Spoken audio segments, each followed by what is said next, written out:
സങ്കീർത്തനങ്ങൾ 121 അധ്യായം 1 മുതൽ 8 വരെയുള്ള തിരുവചനങ്ങൾ. കർത്താവ് എന്റെ കാവൽക്കാരൻ.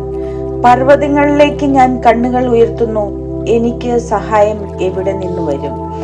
എനിക്ക് സഹായം കർത്താവിൽ നിന്ന് വരുന്നു, ആകാശവും ഭൂമിയും സൃഷ്ടിച്ച കർത്താവിൽ നിന്ന്.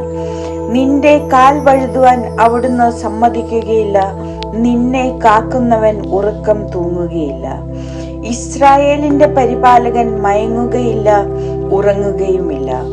കർത്താവാണ് നിന്റെ കാവൽക്കാരൻ, നിനക്ക് തണലേകാൻ അവിടുന്ന് നിന്റെ വലത് ഭാഗത്തുണ്ട്. പകൽ സൂര്യനോ രാത്രി ചന്ദ്രനോ നിന്നെ ഉപദ്രവിക്കുകയില്ല. സകല തിന്മകളിൽ നിന്നും കർത്താവ് നിന്നെ കാത്തുകൊള്ളും. അവിടുന്ന് നിന്റെ ജീവൻ സംരക്ഷിക്കും.